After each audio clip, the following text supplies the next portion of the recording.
Hello everyone. आज की इस वीडियो में हम बात करेंगे बीए प्रोग्राम थर्ड सेमेस्टर का जो सेक सब्जेक्ट है लेजिस्लेटिव सपोर्ट, इसको हम डिस्कस करेंगे।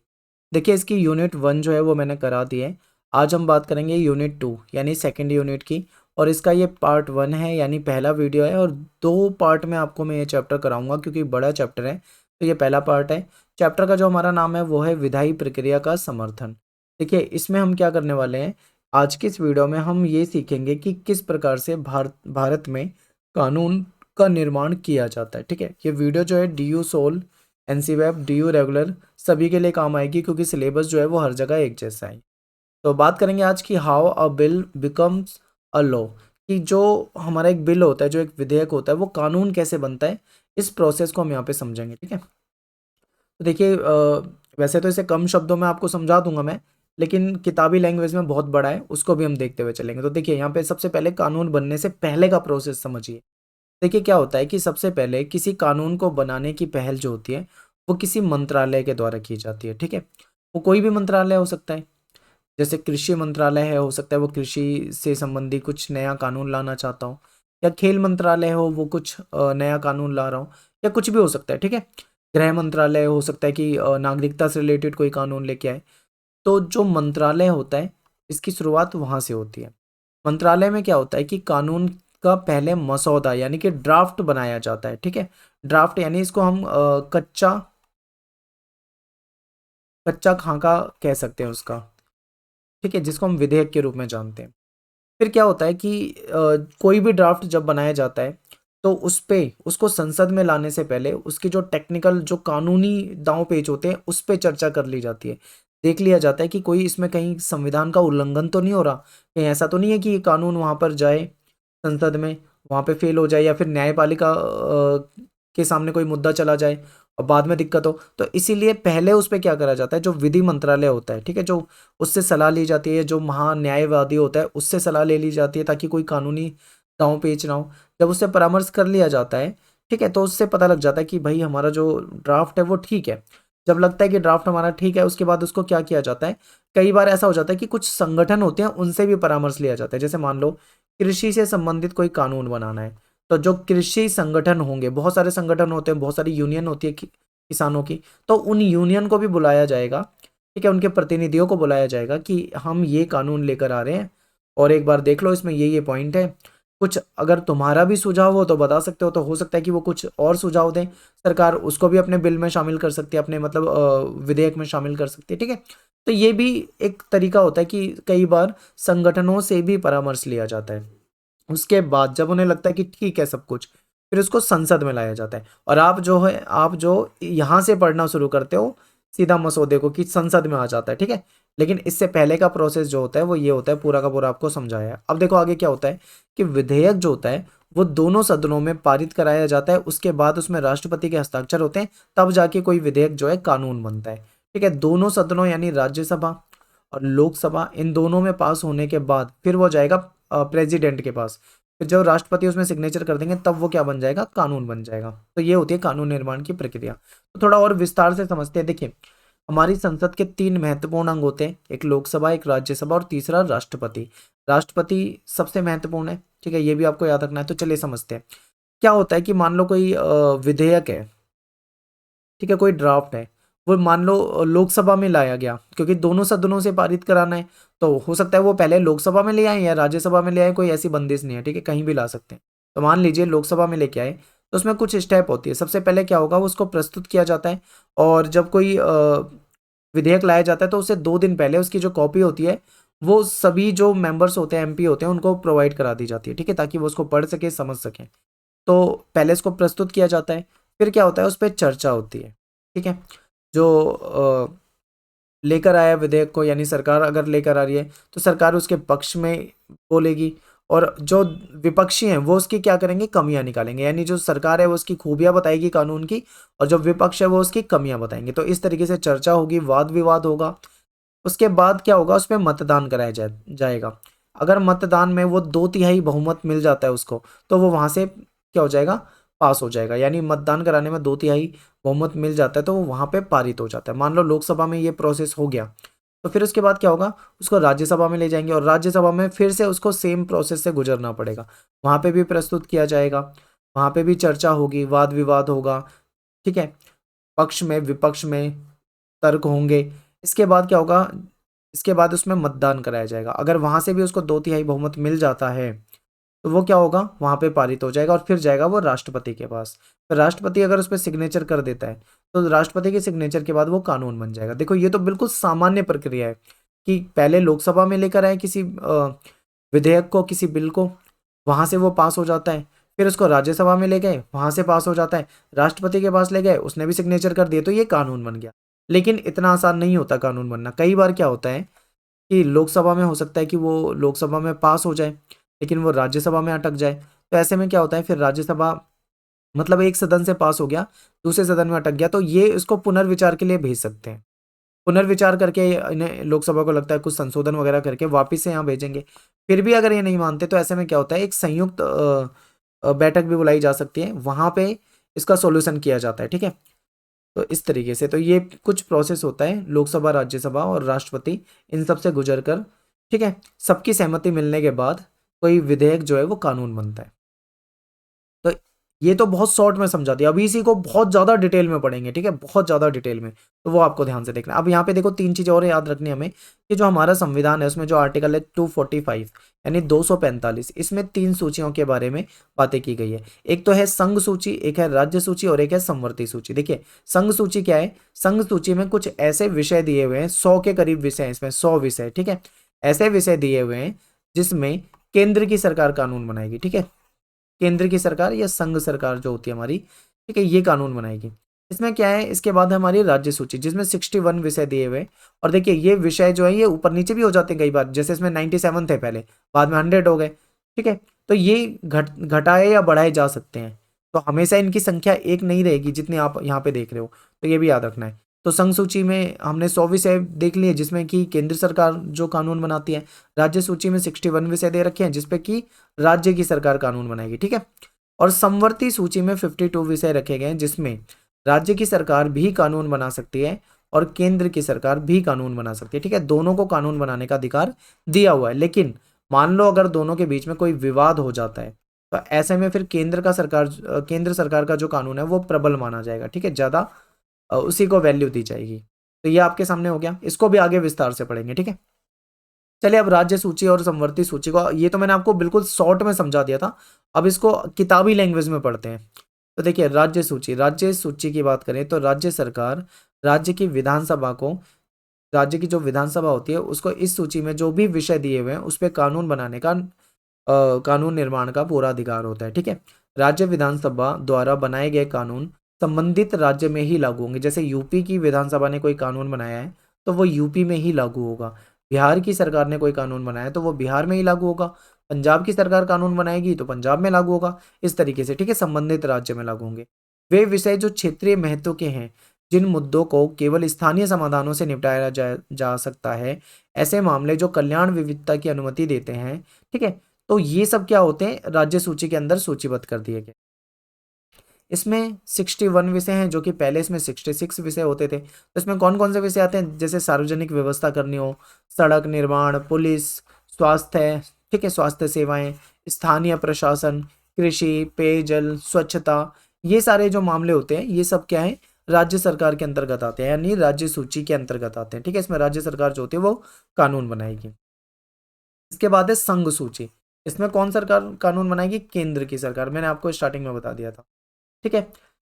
तो इसमें देखिए मैं आपको शॉर्ट में समझाता हूँ सीधा कि इसमें रक्षा के मामले, डिफेंस का मामला हो गया, संचार यानी कम्युनिकेशन का हो गया, विदेश नीति, बैंकिंग सेक्टर, सेना, रेलवे, डाक विभाग, मुद्रा, भारतीय रिजर्व बैंक, नागरिकता, ऐसे जो मुद्दे होते हैं, ये जो मुद्दे होते हैं ये संघ सूची के विषय हैं। इस पे क्या, कौन कानून बनाएगी, हमारी जो केंद्र की सरकार होगी वो कानून बनाएगी, ठीक है?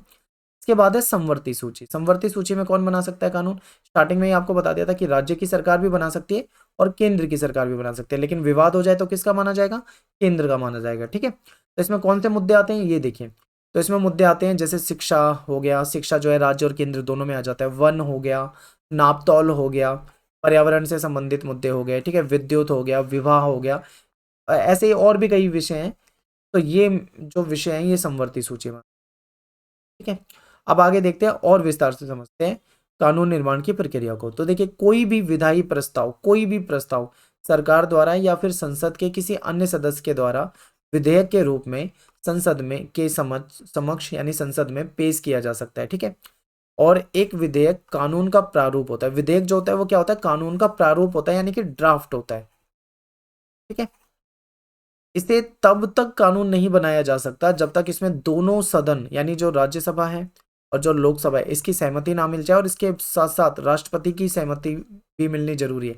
इन तीनों की अगर सहमति मिल जाती है तो इसके बाद क्या हो जाता है, वो कानून बन जाता है। ठीक है, विधेयक का अर्थ और उसके प्रकार। किसी भी कानून को बनाने या उसमें कुछ संशोधन करने की जो विधायी प्रक्रिया होती है वो संसद के किसी सदन में विधायी प्रस्ताव के पेश होने के साथ शुरू होती है। ठीक है, मान लीजिए वो राज्यसभा में भी लाया जा सकता है और वो लोकसभा में भी लाया जा सकता है। तो इसकी शुरुआत होती है सबसे पहले संसद के किसी सदन में पेश करने से। ठीक है, इस तरह से कानून का जो मसौदा होता है, जो ड्राफ्ट होता है, उसको क्या कहते हैं, हम विधेयक कहते हैं। और ये विधेयक कब तक कहलाएगा, जब तक इसमें राष्ट्र दोनों सदनों की सहमति ना हो जाए, उसके बाद राष्ट्रपति की सिग्नेचर ना हो जाए।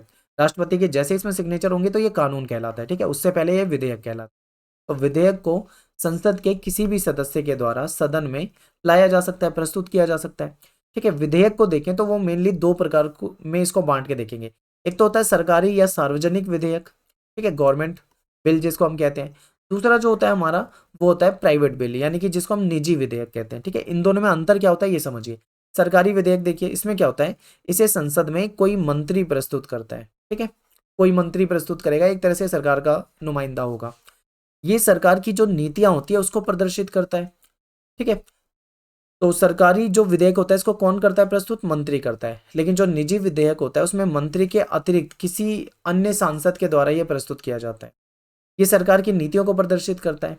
और ये किसको प्रदर्शित करता है, ये विपक्ष की नीतियों को प्रदर्शित करता है। ठीक है, फिर क्या है कि इसके पारित होने की संभावना ज्यादा होती है। क्यों, क्योंकि देखो सरकारी विधेयक है, सरकार के द्वारा लाया गया है और सरकार उसी की है जो बहुमत बहुमत लेकर बैठा है। तो जाहिर सी बात है अगर बहुमत उसके पास है तो बिल के पारित होने की संभावना बहुत ज़्यादा हो जाएगी। लेकिन अगर कोई विपक्षी लेकर आ रहा है तो उसकी संभावना ऑटोमेटिक कम हो जाती है, क्योंकि उसके पास वैसे ही सत्ता नहीं है। ठीक है, उतनी सीटें नहीं है। इसके बाद क्या होता है कि जो सरकारी विधेयक होता है वो अगर अस्वीकृत हो गया, मान लो अस्वीकृत कर दिया गया, तो सरकार को इस्तीफा देना पड़ सकता है। ऐसे चांस ना के बराबर होते हैं। क्यों होते हैं, देखो मैं आपको समझाता हूँ। क्योंकि आपको पता है कि जो सत्ता में बैठे हैं उनके पास बहुमत है। अगर सरकार का ही कैंडिडेट कोई मंत्री बिल लेकर आ रहा है तो सरकार की जो जो पार्टी है, जो सरकार के साथी है, वो सभी उस बिल का समर्थन करेंगे। जब बड़ी संख्या में समर्थन होता है तो ऐसे में उसके, ठीक है, अस्वीकृत होने के चांस ना के बराबर हो जाते हैं। लेकिन अगर ऐसा हो जाता है तो ऐसे में जो सरकार है उसको इस्तीफा देना पड़ सकता है। ठीक है, अगर दूसरी तरफ निजी विधेयक को देखें तो अगर ये अस्वीकृत हो जाए तो ऐसे में सरकार पे कोई प्रभाव नहीं पड़ेगा, क्योंकि इसमें सरकार का कुछ लेना देना ही नहीं। ठीक है, यहाँ पे इसके बाद देखो, इसे संसद में पेश करने से पहले 7 दिन पहले एक नोटिस देना होगा, यानी सूचना देनी होगी।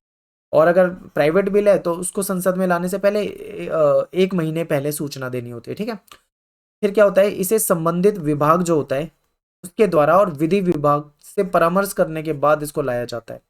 और इसमें क्या होता है, संबंधित सदस्य जो होता है उसके द्वारा लाया जाता है। और पूरी जिम्मेदारी भी किसकी होती है, जो संबंधित सदस्य, जो भी उस सांसद इसको लेकर आए। तो ये सरकारी बिल और प्राइवेट बिल के अंदर ये आपका अंतर होता है, डिफरेंस होता है। ठीक है, ये अच्छे से आप समझ लेना इसे। इसके बाद बात करते हैं विधेयक जो होते हैं और भी कई प्रकार के होते हैं। इनको और भी अन्य श्रेणियों में बांट सकते हैं, जैसे कि संशोधन विधेयक या फिर मूल विधेयक या धन विधेयक या वित्त विधेयक। इसको समझते हैं। तो देखिए, ऐसा विधेयक जो मौजूदा कानून में या संविधान के किसी प्रावधान में परिवर्तन करवाना चाह रहा हो, बदलाव करवाना चाह रहा हो। ठीक है, तो ऐसे विधेयक को हम संशोधन विधेयक कहते हैं। ठीक है, यानी संशोधन, अमेंडमेंट करना है उसके अंदर। दूसरा है हमारा मूल विधेयक। इसमें क्या होता है बच्चे कि इसमें नए विचार और नीति का प्रस्ताव रखा जाता है, यानी ये एक तरह से ओरिजिनल हो गया, कुछ नया, कुछ नए मुद्दे को लेकर। इसके बाद क्या है, तीसरा है वित्त विधेयक, या जिसको हम धन विधेयक, धन विधेयक और वित्त विधेयक। तो वित्त से संबंधित मामलों से संबंधित विधेयक होता है उसको हम क्या बोलेंगे, धन विधेयक, या फिर इसको वित्त विधेयक के रूप में जानते हैं। इसके बाद बात करते हैं कानून निर्माण की प्रक्रिया। तो वही प्रोसेस जो आपको बताया था मैंने स्टार्टिंग में, बिल्कुल शॉर्ट में आपको समझा दिया था मैंने इसी प्रोसेस को अब थोड़ा विस्तार से समझेंगे। अगर आपको प्रोसेस समझ में आ गया है तो आपको ये इतना ज़्यादा पढ़ने की जरूरत भी नहीं है, ठीक है। अब देखिए, सबसे पहले होता है प्रथम वाचन, यानी भारत में कानून निर्माण की जो प्रक्रिया है उसमें विधेयक जो होता है वो सदन में पेश किया जाता है, ठीक है। इसके साथ ही प्रथम वाचन शुरू होता है। एक साधारण विधेयक जो है या संविधान संशोधन विधेयक जो है वो संसद के किसी भी सदन में मंत्री के द्वारा या फिर अन्य जो सदन का सदस्य है उसके द्वारा लाया जा सकता है, पेश किया जा सकता है, ठीक है। लेकिन यहाँ पे एक याद रखना एक बात कि धन विधेयक या वित्त विधेयक जो है इसको केवल संसद के निचले सदन में पेश किया जाता है, ठीक है। और विधेयक को संसद में पेश करने से पहले विधेयक की जो कॉपी होती है, प्रतियां होती हैं, वो कम से कम 2 दिन पहले सदस्यों के बीच में बांटी जानी भी जरूरी हो। इसके बाद ये पढ़िए, ये इंपॉर्टेंट है। फिर क्या होता है कि विधेयक को स्थायी समिति को भेजना होता है, जो उससे संबंधित समिति होती है। तो विधेयक में जब प्रथम वाचन हो जाता है उसके बाद विधेयक को एक स्थायी समिति के पास भेजा जाता है, जो जो समिति से संबंधित अधिकारी वगैरह होते हैं वो उसका मूल्यांकन करेंगे, देखेंगे कि इसमें कोई कमी तो नहीं है, ठीक है, कुछ उसमें सुधार की जरूरत तो नहीं है। तो जो विधेयक से संबंधित एक रिपोर्ट बनाते हैं और समिति विधेयक के सभी मापदंड और प्रावधान का मूल्यांकन करती है अच्छे तरीके से। इसके बाद इसको रिपोर्ट, अपनी जो रिपोर्ट है उसको सदन में सौंपती है, ठीक है। उसके बाद क्या होगा, द्वितीय वाचन होगा, यानी कि ये सेकंड आपका स्टेप समझ लो इसे। इसमें क्या होगा कि विधेयक के अधिनियमित और प्रक्रिया में सबसे महत्वपूर्ण निर्णायक जो चरण है वो ये होता है, क्योंकि इस चरण में विधेयक न केवल सामान्य चर्चा से गुजरेगा, इसमें चर्चा होगी, वाद विवाद होगा, बल्कि इसमें अधिक विस्तृत जांच और गहन परीक्षा की जाती है, काफी विस्तार से उसके पॉइंट पे ध्यान दिया जाता है, ठीक है। और इसके बाद ये कुछ 3 उपचरण भी है, जैसे सामान्य चर्चा होती है, फिर समिति के पास जाते हैं, फिर विचार की अवस्था होती है। इस तरीके से विधेयक गुजरता है, ठीक है, कई स्टेप से। फिर क्या होता है, सामान्य चर्चा की अवस्था। एक सामान्य चर्चा जो होती है वो विधेयक में उसके जो सिद्धांत है उसको देखा जाता है, उसमें जो पॉइंट दिए हुए हैं एक एक पॉइंट को अच्छे तरीके से समझा जाएगा, ठीक है। और विचार विमर्श के बाद विधेयक के जो प्रस्तावक सदस्य हैं वो सदन के द्वारा पूछे गए जो प्रश्न है उसके उत्तर देते हैं, कि कई बार क्वेश्चन पूछे जाते हैं उससे रिलेटेड, विधेयक से रिलेटेड, तो उसके उत्तर भी देने होते हैं। विधेयक पर तुरंत या फिर किसी अन्य निश्चित तिथि को विचार करने का विकल्प भी दिया जा सकता है। विधेयक को सदन की चयनित समिति, जो भी समिति है उसके पास भेजने का विकल्प चुना जा सकता है, जिसका गठन जो है उस सदन के सदस्यों से मिलकर हुआ होता है जहाँ पे विधेयक जो है वो बनाया जाता है, उत्पत्ति जहाँ से होती है, जहाँ से उसकी शुरुआत होती है, ठीक है। ये विधेयक को संसद के दोनों सदनों में सदस्यों के साथ गठित एक संयुक्त संसदीय समिति को भी भेजने का विकल्प होता है। यानी आप देखो कि कितना बड़ा प्रोसेस होता है, एक विधेयक कितनी ज्यादा स्टेप से गुजरता है कानून बनने से पहले, उस पर हर एक पॉइंट पे देखा जाता है, उसका मूल्यांकन किया जाता है, उसमें कोई कमियां होती है तो उसको सुधारा जाता है, ठीक है, उस पर चर्चा होती है, उस पर वाद विवाद होता है, इस तरीके से ये चीजें चलती है। फिर समिति के सामने जो विधेयक आता है, फिर क्या होता है कि कानून बनाने की प्रक्रिया में सामान्य प्रथा या सामान्य चलन ऐसा है कि विधेयक को सदन की एक चयनित जो समिति होती है उसको सौंप दिया जाता है, जो विधेयक को खंडवार अच्छे तरीके से उसकी जांच करते हैं।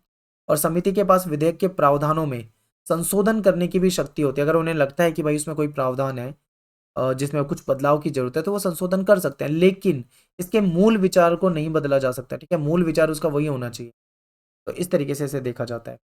इसके बाद क्या है, विचार की अवस्था। विधेयक की जांच के बाद समिति जो है वो विधेयक को पहले स्थानांतरित करती है और वो समिति विधेयक को सदन में रखती है, और समिति से विधेयक प्राप्त करने के बाद उस पर एक बहुत विस्तृत, बिल्कुल डीप चर्चा होती है, सभी उसके प्लस माइनस जो भी उस कानून से संबंधित होते हैं उस पर खूब चर्चा होती है, ठीक है।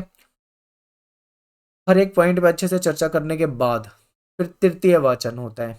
इस स्तर पर विधायी प्रक्रिया विधेयक की अस्वीकृति या स्वीकृति तक सीमित नहीं होती, ठीक है, ना ही इसमें विधेयक के प्रावधान और खंडों के बारे में विस्तृत चर्चा की जाती है, ना ही इस स्तर पर विधेयक के संशोधन के अधिनियम को अनुमति दी जाती है। इसमें क्या होता है कि विधेयक में औपचारिक, मौखिक और जो परिणामी जो संशोधन है वो इस स्तर पर भी रखा जा सकता है, इस लेवल पे, तीसरे लेवल पे। इसके बाद देखो, तो इसके बाद क्या होता है, उसके बाद होता है मतदान, ठीक है, मतदान, ये सारी चर्चा होने के बाद मतदान होता है। अगर मान लो मतदान में 2/3 बहुमत मिल जाता है सदन में, पहले सदन में, चाहे वो राज्यसभा में गया हो चाहे लोकसभा में, तो वहां से उसको पास कर दिया जाता है, यानी वहां पे वो पारित हो जाता है। उसके बाद आ जाता है वो दूसरे सदन में।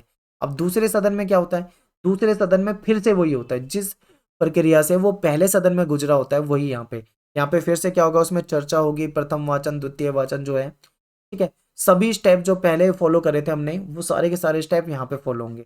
और जब यहाँ से भी अगर 2/3 बहुमत में पास हो जाता है इस जगह से भी, तो फिर वो क्या है, राष्ट्रपति के पास जाएगा। यहाँ पे देखिए कई बार क्या हो जाता है, एक चीज ये भी हो जाती है कि मान लो लोकसभा में पहले लाया गया और लोकसभा से वो पारित हो गया, फिर वो राज्यसभा में आया, तो राज्यसभा को अगर उसमें कुछ कमी लगती है तो वो उस विधेयक को पुनर्विचार के लिए पहले सदन में वापस से भेज सकती है, ठीक है, वापस से। और अगर वो उसको पुनर्विचार करके उसमें कुछ एडिट करके या फिर डायरेक्ट वैसा भी भेज दे, तो ऐसे में फिर दूसरे सदन को क्या करना होता है, उस पर कार्रवाई करनी होती है। कई बार क्या होता है कि सदन में तो पास हो जाता है बिल, लेकिन दूसरे सदन में अटक जाता है। तो जब दूसरे सदन में अटक जाए, एक में पास हो जाए, तो ऐसे में फिर क्या है, संयुक्त बैठक बुलाकर उसका सुलझाव किया जा सकता है। तो संयुक्त बैठक जो है वो संसद के दोनों सदनों के बीच में गतिरोध जो हो जाता है, विवाद जो होता है, उसको हल करने का एक संवैधानिक तरीका होता है, ठीक है। इस प्रावधान का उपयोग जो है वो वित्तीय विधेयक और संविधान संशोधन विधेयक पर उभरे गतिरोध के समाधान हेतु नहीं किया जाता। अगर वित्तीय विधेयक है या संविधान संशोधन विधेयक है, तो उसमें अगर कोई गतिरोध है तो उसका इस्तेमाल नहीं किया जाएगा, ठीक है। और भारतीय संविधान का जो आर्टिकल है 108, इसके अनुसार संसद के संयुक्त सत्र को केवल कुछ परिस्थितियों, कुछ स्पेशल परिस्थितियों में ही बुलाया जा सकता है, ठीक है। यदि एक विधेयक एक सदन द्वारा पारित किया गया है और दूसरे सदन में भेजा जाता है, तो दूसरे सदन द्वारा विधेयक को अस्वीकार कर दिया जाता है, तब ऐसे में क्या है, संयुक्त बैठक बुलाई जाएगी। यानी एक सदन में पास हो गया है लेकिन दूसरे में नहीं पास कर रहे, उसको 2/3 बहुमत नहीं मिल रहा या उस पर कुछ विवाद हो रहा है, तो ऐसे में संयुक्त बैठक बुला के सुलझाव किया जा सकता है, ठीक है।